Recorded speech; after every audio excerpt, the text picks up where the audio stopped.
नमस्कार मित्रांनो, स्वागत आहे तुम्हा सर्वांचंच आपल्या आजच्या या व्हिडिओमध्ये. आजच्या आपल्या या व्हिडिओमध्ये आपण जाणून घेणार आहोत लग्नानंतर होईलच प्रेम या मालिकेच्या आजच्या भागाचे लेटेस्ट त्याचबरोबर इंटरेस्टिंग अपडेट. त्यामुळे पटापट व्हिडिओला लाईक करा, तसेच चॅनलला सबस्क्राईब करून बेल आयकॉन आठवणीने प्रेस करा, जेणेकरून तुम्हाला पुढच्या प्रत्येक एपिसोडचं नोटिफिकेशन मिळत जाईल आणि सर्व व्हिडिओंचा आनंद हा अगदी उत्तम पद्धतीने घेता येईल. चला तर मग मित्रांनो, अजिबात वेळ वाया न घालवता सुरुवात करूया आपल्या आजच्या व्हिडिओला. तर आता आपण इथे पाहतो की पार्थ हा काव्याला वटपौर्णिमेचं महत्त्व समजावून सांगत असतो आणि ते दोघं जोडीने फेरेसुद्धा मारत असतात. पार्थ काव्याला सांगत असतो की 108 फेऱ्या मारायच्या पूर्वीच्या बायका, आणि ते सुद्धा व्रत करून. खरंच ही किती अमेझिंग गोष्ट असायची तेव्हासाठी. पण तुम्हाला एक गोष्ट माहिती आहे का, तरीसुद्धा बायका अगदी खणखणीत असायच्या. वर्षभर बायका आपल्या नवऱ्यावरचं प्रेम अजिबात एक्सप्रेस नाही करायच्या, अजिबात नाही दाखवायच्या. पण आजच्या ह्या वटपौर्णिमेच्या दिवशी प्रत्येक स्त्री, प्रत्येक बाई आपल्या नवऱ्यावरचं प्रेम हे अगदी खुल्या मनाने ही अशी पूजा वगैरे करून एक्सप्रेस करते. मग सांगा, जर स्त्री एवढ्या मनापासून तिचं प्रेम एक्सप्रेस करते तर युनिवर्स का नाही तिला साथ देणार, का तिचं नाही ऐकणार? मानलं तर सगळं काही आहे काव्या, नाहीतर काहीच नाही. त्याबरोबर काव्याला आता पार्थचं सगळं बोलणं पटलेलं असतं. मग ती विचारते, सगळं पटलं आहे मला आता तुमचं, पण आता मी पूजा पूर्ण करू का? त्याबरोबर पार्थ म्हणतो, आता काय 108 फेऱ्या मारायचे आहेत का तुम्हाला वडाला?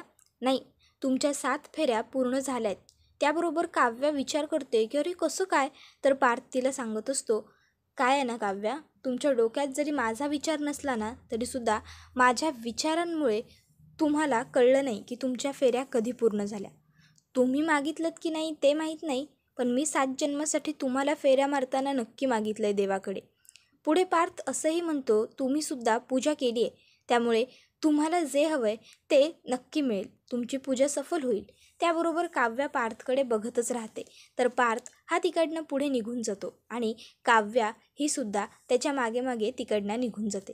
थोडक्यात आजच्या दिवसात काय घडलं तर आज एवढा मोठा सण असूनही, जीवाची तब्येत खराब असूनही काव्या ही जीवाजवळ नाही तर पार्थजवळ त्याच्यासोबत आहे. यालाच तर शेवटी नातं म्हणतात आणि लग्न म्हणतात. तुम्हाला काय वाटतं ते आम्हाला कमेंटमध्ये सांगा.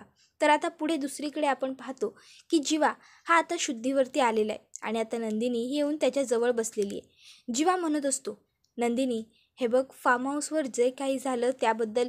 त्याबरोबर नंदिनी म्हणते, मला माहीत आहे ते सगळं कोणामुळे झालं, काव्यामुळे झालं हे सगळं. त्यावर जीवा नंदिनीकडे बघायला लागतो. नंदिनी म्हणते, हो मला व्यवस्थित माहिती आहे, पण जीवा खरं तर काव्याची या सगळ्यात काहीच चूक नाही आहे. या सगळ्यात जर कोणाची चूक असेल ना तर ती माझी आहे. अहो मी खरं तर चुकले. मी काव्याला ओघाओघात सांगून टाकलं तुमच्या छातीवरच्या टॅटूबद्दल, आणि मग काव्याला क्युरॉसिटी वाटायला लागली की कदाचित त्या टॅटूमुळेच तर तुम्ही माझ्यापासून दूर नाही जात आहात ना. तिला माझ्या संसाराची काळजी वाटत होती आणि म्हणून तिने असा वेडेपणा केला. म्हणून तिने तुम्हाला पोजिंग करायला लावली, ते सुद्धा शर्ट काढून, आणि म्हणून तुम्ही हे सगळं केलं, बरोबर ना? पण हे बघा जीवा, तुम्ही जे वागलात ते खरोखर चुकीचं होतं. पुन्हा तुम्हाला त्रास होईल असं तुम्ही काही वागणार नाही, असं मला प्रॉमिस करा. जीवा म्हणतो, प्रॉमिस. त्यानंतर आता नंदिनी ही जीवाला म्हणत असते, बरं हे जे काही घडलं ही सगळी आपल्यातली खाजगी बाब आहे. त्यामुळे आईना असं सांगितलं की तुमचा पाय घसरला आणि तुम्ही शेकोटीत पडलात. तर तुम्हालाही आईने जर विचारलं तर तुम्हीही हेच सांगा की तुमचा पाय घसरला आणि तुम्ही शेकोटीत पडलात. कारण की जर हे सगळं सांगितलं तर आईना वाईटही वाटेल आणि टेन्शनही येईल. तुम्हाला काय वाटतं? जीवा मानेने होकार देतो. मग नंदिनी म्हणते, बरं ठीक आहे, आता मी पटकन चेंज करून घेते आणि तुमच्यासाठी काहीतरी खायला बनवून आणते किंवा मस्तपैकी सूप वगैरे घेऊन येते. तुम्ही कालपासून काहीही खाल्लेलं नाही आहे, उपाशी आहात. त्याबरोबर जीवा हा नंदिनीला मानेनेच होकार देतो. मग आता नंदिनी ही पटकन जीवाला तुम्ही आराम करा, तोपर्यंत मी आलेच एवढं सांगते आणि उठून तिकडनं जीवासाठी काहीतरी खायला बनवून आणायला आणि साडी वगैरे चेंज करायला गेलेली असते. जीवा इकडे मनातल्या मनात म्हणत असतो, चला याचा अर्थ एक गोष्ट तर स्पष्ट झाली की नंदिनीच्या मनामध्ये माझ्याबद्दल आता कोणत्याही प्रकारचा संशय नाही आहे, सगळं काही क्लिअर आहे. तर आता नंदिनी ही किचनमध्ये आलेली असते आणि तिचं लक्ष तिच्या वाणाकडे जातं. बायकांनी तिला वाण देताना हे घे तुझं हक्काचं वाण असं म्हणून तिला वाण दिलेलं असतं.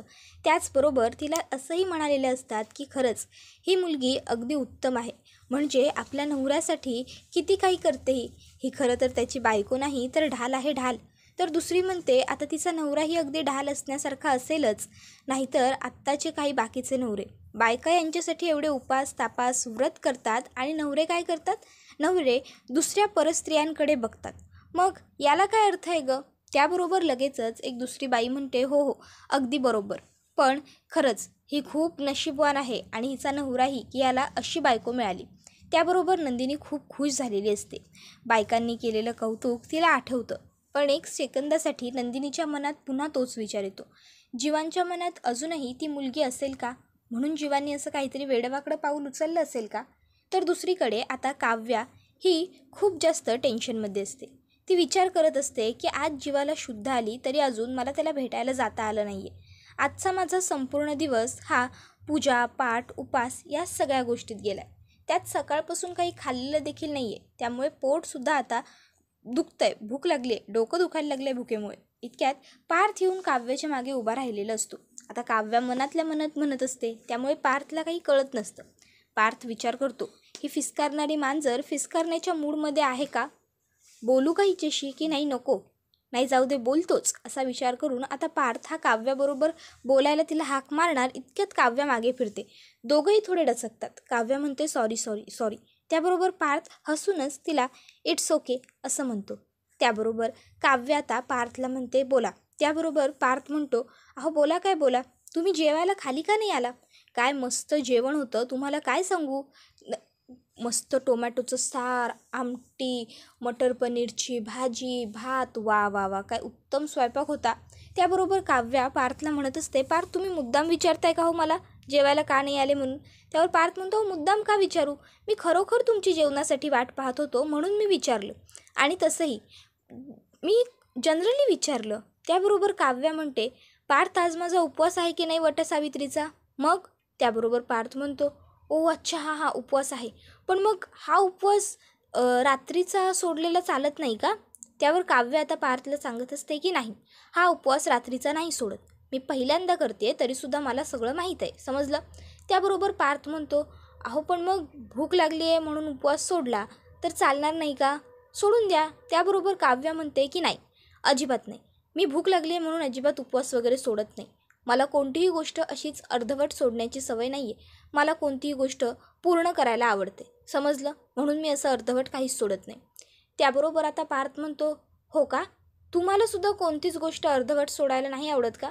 मलासुद्धा अशी कोणतीच गोष्ट अर्धवट सोडायला नाही आवडत, मी सुद्धा काहीच अर्धवट नाही सोडत.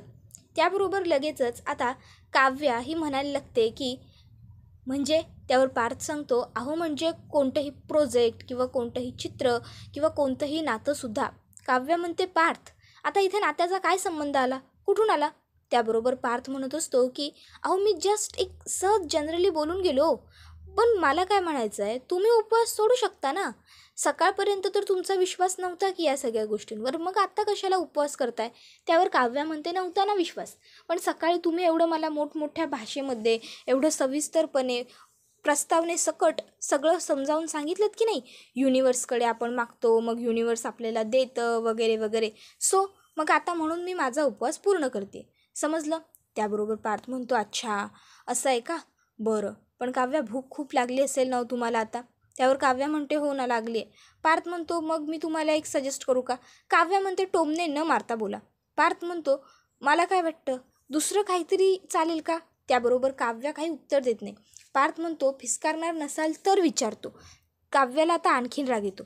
काव्या म्हणते म्हणजे तुम्हाला काय म्हणायचं आहे, मी काय फक्त फिस्कारतच असते का, मी धड शांतपणे बोलतच नाही का? पार्थ म्हणतो अहो मी शांतपणेच तर बोलतोय तुमच्याबरोबर. आता पार्थ आणि काव्यामध्ये फिस्कारण्यावरून भांडण व्हायला लागतं. पार्थ म्हणतो बरं बरं बरं ठीक आहे, आता उगाचच्या उगाच तुम्ही माझ्यावरती आणखीन जास्त चिडण्याच्या आत मी इकडनं जातो, नाहीतर उगाच आणखीन चिडाल माझ्यावर, फिस्काराल. त्याबरोबर काव्या म्हणते पुन्हा तेच. त्यावर पार्थ म्हणतो बरं ठीक आहे मी जातो. त्यावर लगेच तो येतो म्हणायला लागतो. काव्य म्हणते पार्थ जाताय की येत आहे, पण काव्याच्या लक्षात ही गोष्ट येत नाही की जाताना येतो म्हणण्याची पद्धत असते. पार्थ म्हणतो तुम्हाला काय आवडेल, गेलेलो आवडेल की जाऊन आलेलो आवडेल? त्याबरोबर काव्य म्हणते पार्थ प्लीज, तुम्हाला बेसिक गोष्ट माहीत नाही आहे का हो, भूक लागलेल्या माणसाला असे 56 प्रश्न विचारून त्रास द्यायचा नसतो, त्याचं डोकं दुखतं. त्याबरोबर पार्थ म्हणतो हो हो माहिती आहे. काव्या म्हणते टॉप 30 आर्किटेक्टपैकी एक आर्किटेक्ट मूर्ख आहे का हो? त्याबरोबर पार्थ म्हणतो नाही, व्यवस्थित आहे. आणि मग आता तो सुद्धा तिकडनं निघून जातो. आता खरं तर काव्याला भूक लागलेली असते आणि काव्याला कळत नसतं की आपण काय करावं, आणि म्हणून खरोखर काव्याची चिडचिड होत असते. आणि बिचारा पार्थ हा प्रत्येक वेळेस काव्याला फुकट मिळतो आणि त्यामुळे तिचा सगळा राग, तिची सगळी चिडचिड ती कोणावर काढायला जाते, तर पार्थवर. पण पार्थ हा एक उत्तम नवरा आहे, कारण तो आपल्या बायकोची प्रत्येक वेळेस समजूत काढतो, तिची चिडचिड सहन करतो आणि तिला प्रत्येक वेळेस योग्य तो मार्ग आणि योग्य तो सल्ला दोन्हीही देतो. आणि चांगल्या माणसांची लक्षणं हीच तर असतात. तर दुसरीकडे काव्य विचार करते, बापरे, हॅट्स ऑफ टू मामी, आई, आजी, सगळ्या कसं हे उपवास करायच्या, गॉड, हॅट्स ऑफ आहे त्यांना बाबा. तर दुसरीकडे आता पार्थ हा किचनमध्ये आलेला असतो. तर किचनमध्ये त्याला आधीच नंदिनी दिसते. पार्थ नंदिनीला विचारतो, अरे तुम्ही एवढ्या रात्री किचनमध्ये? त्यावर नंदिनी म्हणते, अहो काही नाही हो, जीवांसाठी सूप घेऊन गेले होते, पण त्यांना सूप प्यायची नाही तर चहा आणि टोस्ट खायची इच्छा आहे म्हणे. तर मग आता विचार केला की जर चहा टोस्ट खायचा आहे तर नेऊन देते, तसंही दिवसभर उपवाशी आहेत ना ते, म्हणून. त्याबरोबर पार्थ म्हणतो, अच्छा, वा वा वा, मस्त लाड चाललेत की जीवाचे, हल्ली सवयी आवडीनिवडी बदलायला लागल्यात त्याच्या. त्याबरोबर नंदिनी सिरियस होते. नंदिनी म्हणते म्हणजे? त्याबरोबर पार्थ म्हणतो, अहो काही नाही, मी गमतीत म्हटलं, पण हे काय, तुम्ही एवढ्या अचानक सिरियस का झालात? आता तुम्ही एवढ्या अचानक सिरियस का झालात असं पार्थने विचारल्याबरोबर नंदिनी ही 1-2 मिनटं गप्प राहते आणि म्हणते, नाही काही नाही, तसं नाही आहे काही. बाय द वे मला सांगा, तुमचं काय, तुम्ही एवढ्या रात्रीचं किचनमध्ये काय करताय? त्याबरोबर पार्थ हसतो, थोडासा लाजतो आणि नंदिनीला सांगतो देखील की काय ना, आज माझ्या काव्याचा वटपौर्णिमेचा उपवास आहे आणि तिला भूक लागली, बिचारी उपवाशी झोपेलो, म्हणून मग म्हटलं की तिच्यासाठी छान साबुदाण्याची खिचडी करावी. नंदिनी म्हणते, साबुदाण्याची खिचडी करणार आहात तुम्ही काव्यासाठी? पार्थ म्हणतो, हो मग. त्यावर नंदिनी म्हणते, ओके. मग पार्थ पटकन जाऊन तिथून एक कढई घेऊन येतो. कढईमध्ये साबुदाणा घालतो, त्यामध्ये शेंगदाणे घालत असतो. नंदिनी म्हणते, एक मिनटं पार्थ, मला सांगाल का साबुदाण्याची खिचडी नेमकी कशी बनवतात ते? आता इकडे पार्थला साबुदाण्याची खिचडी वगैरे कशी बनवतात काहीच माहीत नसतं. त्याला वाटत असतं की सगळं मिक्स केलं की झाली खिचडी. त्यावर आता पार्थ म्हणतो, त्यात काय एवढं, हे बघा, साबुदाणा घ्यायचा, त्यामध्ये शेंगदाणे घालायचे, त्यामध्ये थोडे जिरे घालायचे, सगळं तुपामध्ये परतून घ्यायचं, गॅसवरती ठेवायचं, झाली खिचडी. त्याबरोबर नंदिनी म्हणते, हो का पार्थ, अशी बनवतात का साबुदाणा खिचडी? नाही, ठीक आहे, रेसिपी चांगली आहे, पण काय आहे ना, जर ही साबुदाणा खिचडी कोणी खाल्ली ना तर नक्की पोटात गडबड होईल. त्याबरोबर पार्थ म्हणतो, म्हणजे? त्यावर नंदिनी त्याला सांगायला लागते, पार्थ, अहो साबुदाणा खिचडी अशी नाही बनत. साबुदाणा खिचडी बनवण्याच्या अगोदर किमान 3 ते 4 तास साबुदाणा व्यवस्थित भिजवून घ्यावा लागतो. मग त्यानंतर साबुदाणा फुलतो आणि मग त्याची खिचडी बनवली जाते. पार्थ म्हणतो, बापरे, साबुदाणा खिचडी बनवणं तर खूपच अवघड काम आहे, म्हणजे अगदी माझ्या ऑफिसमधल्या काम चुकार एम्प्लॉईजसारखा आहे साबुदाण्याचा प्रकार. नाही नाही नाही, मग आता साबुदाणा खिचडी तर कॅन्सल. मग काय आता माझी काव्या दिवसभर उपाशी राहणार? त्याबरोबर आता नंदिनी म्हणते, नाही, आणि मग ती पार्थला एक भन्नाट आयडिया देते. तर दुसरीकडे आता काव्या ही तिच्या खोलीमध्ये बसलेली असते आणि बसून तिला जीवाला ज्या वेळेस आतमध्ये त्या लोकांनी नेलं होतं त्यावेळेचा प्रसंग आठवायला लागतो. आणि मग तिने जो खोलीमध्ये फोटो ठेवलेला असतो तिचा आणि जीवाचा, तो फोटो काढते आणि तो फोटो बघत म्हणत असते, आज जीवाला शुद्ध आली तरीसुद्धा अजूनही मी त्याला भेटायला बघायला गेलेली नाही आहे. काय करू, जाऊ का जीवाला भेटायला, चौकशी करून येऊ का त्याची? नाही, नको, मी गेले आणि कोणाला काही वेगळंच वाटलं मग आमच्याबद्दल. पण नाही, का वाटेल वेगळं, तब्येत बरी नाही आहे म्हणून चौकशी करायला मी जाऊच शकते ना. पण नाही, नको, आता पार्थ किचनमध्ये आहेत, मी जर तिकडे गेले तर पार्थ म्हणतील मी सुद्धा येतो, त्यापेक्षा मी उद्या सकाळीच जाईन जीवाची चौकशी करायला. तर इकडे आता पार्थचं छान फ्रूट सलाड बनवून झालेलं असतं, त्याने काव्यासाठी फ्रूट सलाड बनवलेलं असतं. आता लगेचच पार्थ त्याच्यामध्ये पेरू कापून टाकत असतो. नंदिनी म्हणते, पेरू नका टाकू, तो काव्याला आवडत नाही, बाकीची सगळी फळं ठीक आहे. त्यावर लगेचच आता पार्थ म्हणतो, बरं ठीक आहे नंदिनी. मग नंदिनी म्हणते, आणि यामध्ये ना आता ही वरून थोडी वेलची पूडसुद्धा घाला, म्हणजे बघा तुमची काव्या कशी आवडीने खाते ते. त्याबरोबर पार्थ म्हणतो, थँक्यू नंदिनी, खरं सांगू का तुम्हाला, तुम्ही आहात ना म्हणून माझ्या प्रेमाची गाडी स्मूथ या सगळ्या रस्त्यावरून चालू शकते, नाहीतर कलेक्टर मॅडमच्या मनापर्यंत पोहोचण्याचा रस्ता खूप अवघड आणि खडबुडीत आहे बरं. त्याबरोबर नंदिनी म्हणत असते की तुमचंही प्रेम आहेच की, तुमच्या प्रयत्नांना यश मिळू देत. त्याबरोबर लगेचच पार्थ म्हणायला लागतो की बरं ठीक आहे, मग हे घ्या, आता तुमच्या तोंडामध्ये हे फ्रूट सलाद पडू. त्यावर नंदिनी म्हणते नाही नको, मला नको, जिच्यासाठी बनवलं आहे ना तिला द्या, म्हणजे झालं. त्याबरोबर पार्थ हसायला लागतो. तर आता नंदिनी म्हणते बरं चला, तुमचंसुद्धा होत आलं आहे ना, मग आता मी सुद्धा निघते, जाते. त्याबरोबर लगेचच पुढे ती सांगते जीवा खोलीत वाट बघत असतील. पार्थ पटकन म्हणतो नंदिनी तुम्ही माझ्यापासून काही लपवताय का? त्याबरोबर नंदिनीचा चेहरा पाहण्यासारखा होतो आणि नंदिनी म्हणते नाही, मी काय लपवू तुमच्यापासून, जीवांचं सगळं काही ठीक आहे. आता तिने असं म्हटल्याबरोबर पार्थ तिला पटकन म्हणतो पण मी जीवाबद्दल तुम्हाला विचारतच नव्हतो, मी त्याचं नावच नाही घेतलं. आता मात्र नंदिनी गप्प राहते. तर पार्थ तिला म्हणत असतो नंदिनी काय आहे ना, मगाशी मी सहज ओघाओघात बोलून गेलो की हल्ली जीवाच्या सवयी आवडीनिवडी बदलायला लागल्यात, पण अचानक तुम्ही खूप सिरियस झाला होतात म्हणून विचारतोय. बोला ना, काही झालं आहे का? त्याबरोबर मात्र आता इकडे नंदिनी ही काही बोलत नसते. इतक्यात तिच्या हातातलं जे घड्याळ असतं ते वाजायला लागतं. याचा अर्थ काय, तर जीवाने तिला बोलवलं आहे याचं साईन तिला मिळतं. त्याबरोबर नंदिनी ही पार्थला म्हणते पार्थ मी जाते, जीवा मला बोलवत आहेत हां. त्याबरोबर पार्थ हा काही बोलत नाही आणि नंदिनी तिकडनं निघून जाते. त्याच्यानंतर आता इकडे पार्थने काव्यासाठी सुद्धा फ्रूट सलाद आणलेलं असतं. काव्याच्या हातामध्ये तिचा आणि जीवाचा फोटो असतो. काव्य पटकन तो फोटो उशीच्या मागे लपवते आणि पार्थला म्हणते पार्थ एसीचा रिमोट मिळत नाही आहे. पार्थ पटकन एसीचा रिमोट आणायला जातो. काव्य तोपर्यंत तो फोटो तिच्या पुस्तकात ठेवून देते. पार्थ म्हणतो हा घ्या रिमोट. काव्य पटकन रिमोट घेते, एसी फुल करते आणि पार्थला रिमोटसाठी थँक्ससुद्धा म्हणते आणि म्हणते रिमोटसाठी थँक्स, पण या फ्रूट सलादसाठी अजिबात नाही. मी नव्हतं सांगितलं तुम्हाला हे आणायला, मग कशाला आणलं तुम्ही हे फ्रूट सलाद? मला नाही खायचं आहे पार्थ फ्रूट सलाद वगैरे काही आत्ता. आता असं म्हणत असताना काव्या ही थोडीशी पार्थवरती चिडते. आता पार्थसुद्धा काव्याला म्हणायला लागतो की काय, आता तुम्हाला हे फ्रूट सलाद खायचं नाही आहे म्हणजे? तुम्हाला माहिती आहे का केवढी मेहनत लागली आहे मला हे सलाड बनवायला? ते काही नाही, तुम्हाला हे सलाड आत्ता खावं लागेल. त्याबरोबर काव्य म्हणते की अहो मला नको आहे, मी सांगितलं होतं का तुम्हाला मला भूक लागली आहे किंवा माझ्यासाठी काहीतरी खायला करून आणा म्हणून? नाही ना, मग तुम्ही स्वतःच गेलात आणि स्वतःच करून घेऊन आलात. ते काही नाही, मला नाही खायचं आहे आता काहीही. आणि मग आता काव्य तिकडनं जाते, अंगावर पांघरून घेते आणि सरळ झोपून घेत असते. पार्थ म्हणत असतो काव्या तुम्ही काहीही करा, मी काय तुम्हाला आज उपाशी झोपू देत नाही, मग त्यामुळे तुम्हाला आज हे फ्रूट सलाद तर खावंच लागेल. आता पार्थने नेमकं काय ठरवलं हे तर आपल्याला पुढेच पाहायला मिळेल. काय शक्कल लढवणार आता पार्थ काव्याला फ्रूट सलाड खायला घालण्यासाठी. तर दुसरीकडे नंदिनी ही जीवाला चहा आणि टोस्ट देते आणि सांगते की हे घ्या चहा आणि टोस्ट, आता पटकन खा नाहीतर उगाच चहा थंड व्हायचा. त्याबरोबर जीवा म्हणतो हो मी तर घेतोच, पण ये ना तूसुद्धा कंटिन्यू कर, तूसुद्धा मला खायला मदत कर ये. त्याबरोबर नंदिनी म्हणते नाही नाही नको, मी जर झालं आहे. त्याबरोबर आता जीवा म्हणायला लागतो की अगं मग चहा तरी घे. नंदिनी म्हणते नाही हो नको, उगाच मला ॲसिडिटी होईल. जीवा म्हणतो अगं नाही होणार ॲसिडिटी वगैरे काही, खरंच नाही होणार, घे. त्याबरोबर पुढे तो म्हणतो अगं हवं तर तू दुसरा कप घेऊन ये जा जा. त्याबरोबर नंदिनी म्हणते नाही नको, कप वगैरे कशाला, मी बशीतून घेते. जीवा म्हणतो चालेल तुला? नंदिनी म्हणते हो का नाही, द्या. आणि मग जीवा कपात, नंदिनी बशीत, दोघं मिळून छान चहा प्यायला घेतात. आता नंदिनी ही चहा पिताना तिच्या तोंडाचा आवाज होत असतो. ती छान झुरक्या मारत चहा पित असते. त्याबरोबर आता जीवा नंदिनीकडे बघून हसतो आणि नंदिनीला तो विचारतो अगं असा आवाज करत कोण चहा पितं?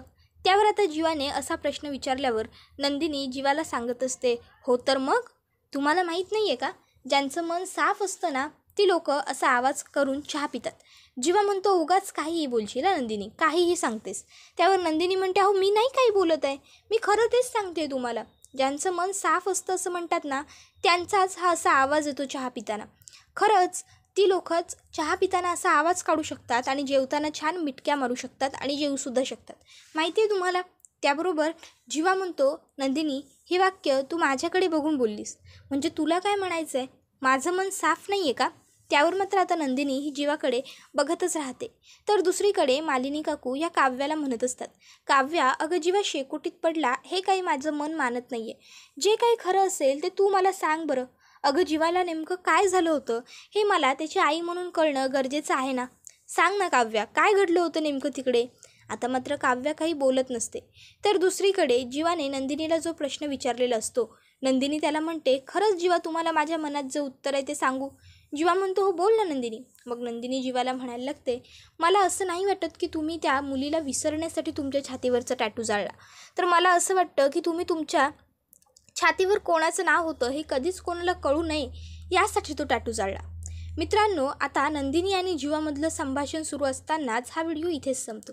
व्हिडिओ आवडला की व्हिडिओला लाईक करा, चॅनलला सबस्क्राईब करा, बेल आयकॉन प्रेस करा, जेणेकरून तुम्हाला पुढच्या प्रत्येक व्हिडिओचं नोटिफिकेशन मिळत जाईल आणि सर्व व्हिडिओंचा आनंद हा अगदी उत्तम पद्धतीने घेता येईल. चला तर मग मित्रांनो, अजिबात वेळ वाया न घालवता आजचा आपला व्हिडिओ इथेच संपूया. पुढचा व्हिडिओ येईपर्यंत टाटा, बाय बाय, धन्यवाद, take care all of you.